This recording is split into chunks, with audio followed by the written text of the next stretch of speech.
All right, in this video, we're going to work through problem 4.190. It says when two balanced dice are rolled, 36 equally likely outcomes are possible, as depicted in 4.1 on page 159. All right, so that looks like this. All right, so there's the 36 possible outcomes.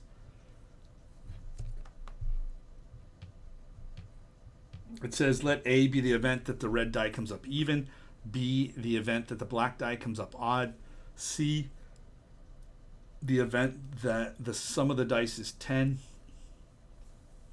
and D the event that the sum of the dice is even. Okay, so we want to calculate all of these probabilities. So first off, let's go with A. Probability of A, the event that the red die comes up even. Okay, so red die even. So that would be everything in this column, everything in this column, everything in this column, right? So I have 1, 2, 3 columns of 1, 2, 3, 4, 5, 6. That's 18 things, right? So, and then I have 36 total, so it's 18 out of 36 for part A.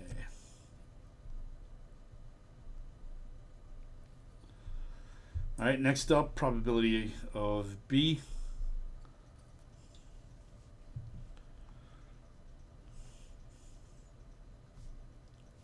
And B is the event that the black die comes up odd. Well, that's going to be just about the same, right? So black die comes up odd. That's going to be this row, and this row, right? So I have 3 rows of 6. So that's 18 possibilities out of the 36. Right, so it's going to be 18 out of 36 for B.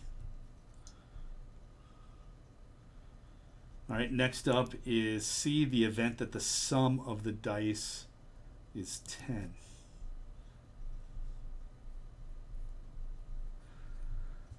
All right, so looking back here, sum of the dice is 10. All right, so that would be right in here, right?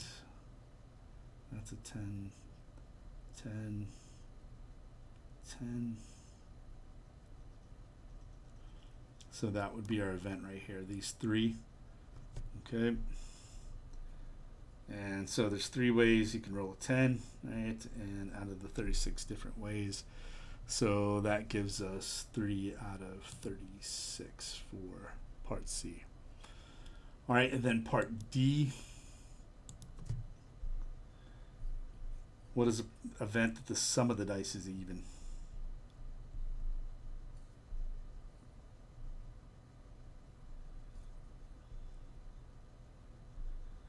All right, so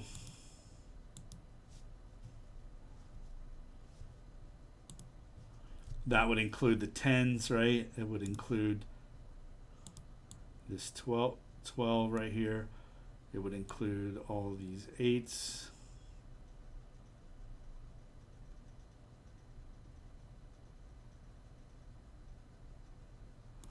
It would include all these 6s.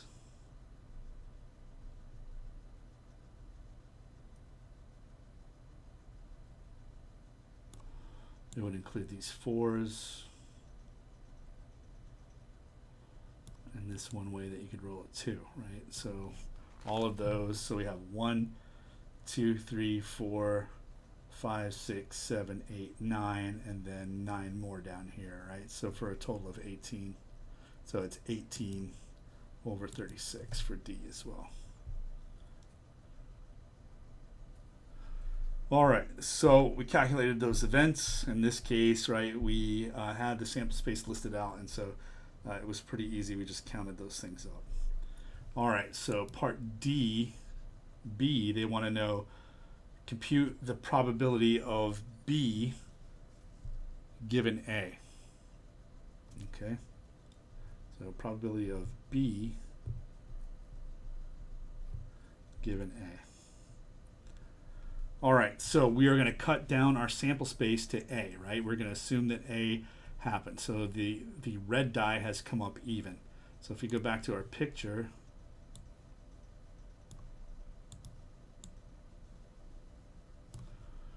and the red die is even. So that's all of these, all of these, all of these.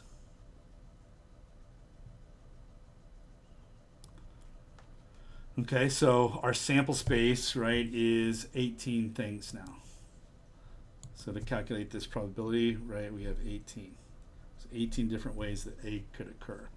All right, and then next up, we're going to look at all of those and find out how many ways are there for event B to occur. Remember, event B is that the black die comes up odd. Okay, so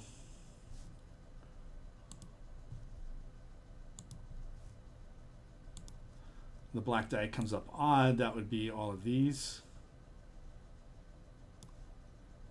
all of these,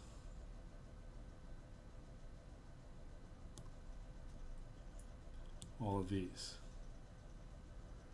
Right, so that top number and that conditional probability is all the ones that are circled in both red and blue, right? All of the events that are in event B that are also in A. So it's 1, 2, 3, 4, 5, 6, 7, 8, 9. All right, and so that would be the top number on this probability right here. Okay, so that is part B. On part C, they want to know, are events A and B independent? Okay, so that's what they want to know. So if events A and B are independent, right, then the probability of B given A equals the probability of B, right? That's the definition of being independent, or B being independent of A. So if we look, right, the probability of B given A is 9/18. So B given A is 9/18. And then the probability of B is 18 over 36, right? Those are exactly the same number if we reduce, right? They're both 1/2 or 50%, or however you want to look at it. So these two things are equal to each other, okay? So that means that events A and B are independent.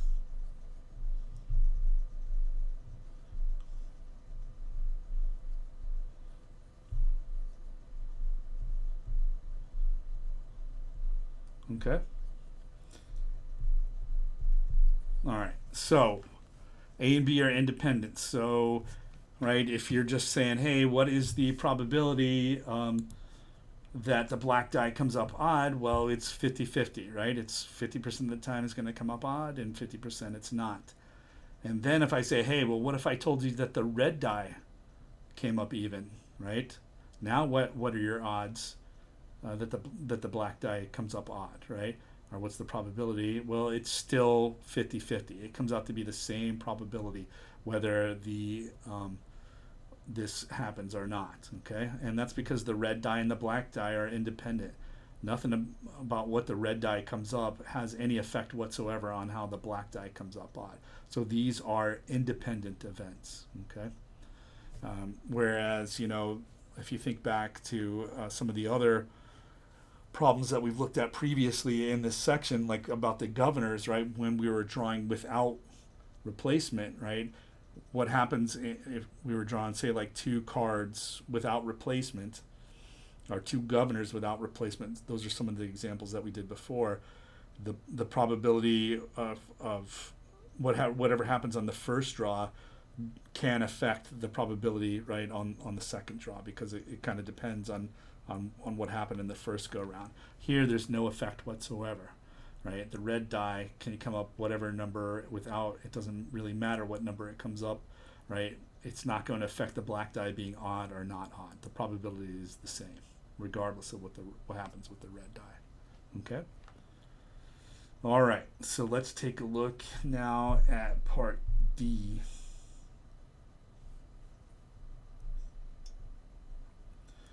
And part D, we want to compute the probability of C given A. So A is the red die, comes up even. All right, and so we have already circled that blue. So all I need to do is erase these red ones. All right, so that's the event A. The event C is that the sum of the dice is 10. Okay, so that would be these. No, I didn't want to do that.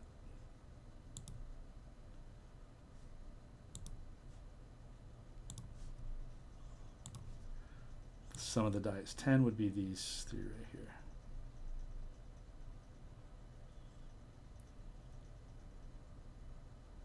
All right, so the probability of C given A, the bottom number, right, is going to be the number of events in C. That's become our sample space now, right, or A rather. And there are 18 total that are circled in blue, right? And then the top number is going to be the number of events that are in C that are circled in red here, right, that are also circled in blue. We can see that's going to be 2, right? So the probability on that one is 2/18. All right, so 2, the top number is going to be 2. The bottom number is going to be 18. All right, and then in part E, they want to know, are A and C independent?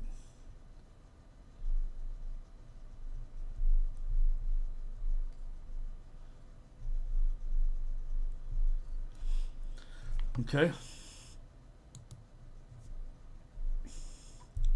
So what we would do is look at, if they're independent, right, the probability of C given A would be equal to the probability of just C, right? Okay. And so probability of C given A is 2/18. The probability of C is 3 out of 36, right? And those are not equal to each other, right? If we reduce these as much as possible, we get 1/9 over here, right? And then here we get 1/12, right? 2 goes into itself once, it goes into 18 9 times. 3 goes into itself once, it goes into 36 12 times. And so 1/9 and 1/12 are not equal to each other. So that means that the probability of C given A, right, is not equal to the probability of C by itself. So what we would say is that A and C are dependent.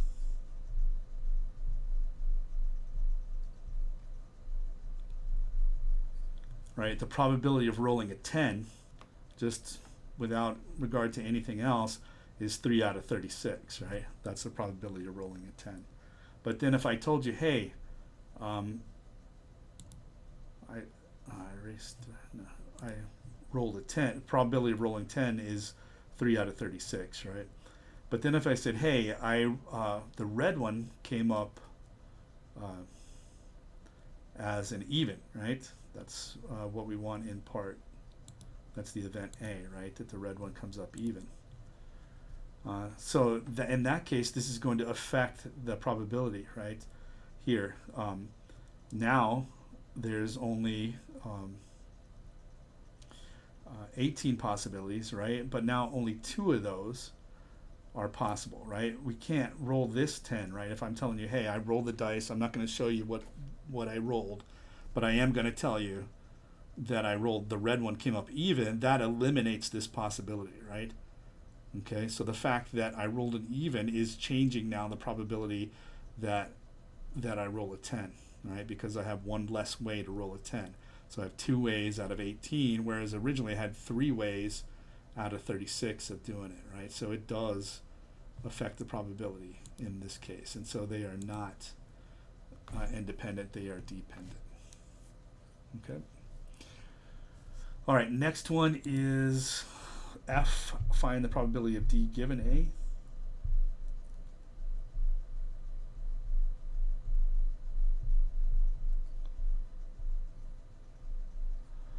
All right, so A again is that the red one comes up even. And then D is the event that the sum of the dice is even. All right, so that is going to be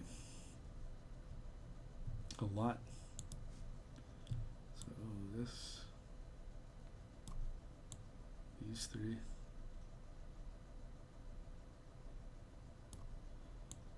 these,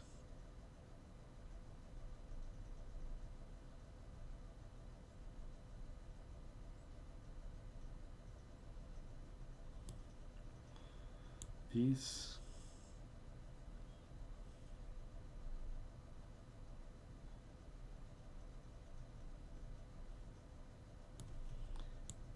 these,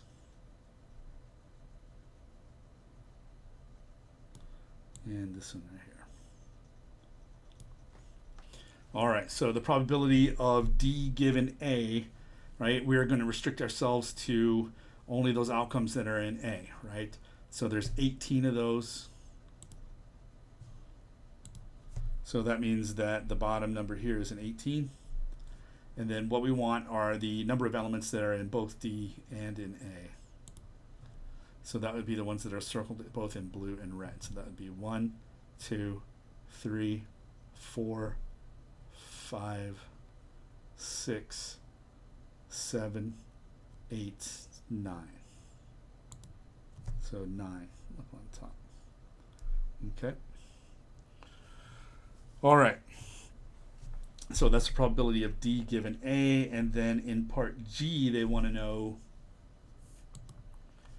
are events A and D independent, right? So if they're independent, right, then the probability of D given A is going to be equal to the probability of D. We just got done calculating the probability of D given A, right? We know that that was 9 out of 18, and then the probability of D is 18 over 36, right? And so actually those are equal to each other, right? Right, so in this case, those are the same number. When I reduce those, both of these reduce to a half again, okay? So they come out to be even. So A and D are independent.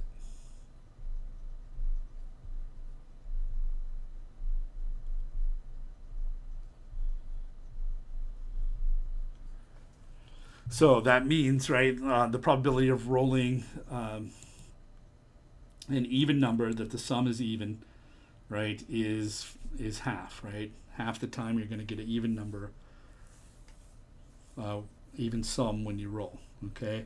And then if I told you, okay, hey, now I'm going to tell you I've rolled an odd number, the red one to come out to be odd, right? Does that change the probability that you're going to roll an even, the sum is even? And the answer is no, right? Still, in the event A, about half of those are still going to be even, right? It's the same ratio as D was to the sample space, okay? So in that case, it comes out to be the same. So it doesn't really matter whether you know A has occurred or not.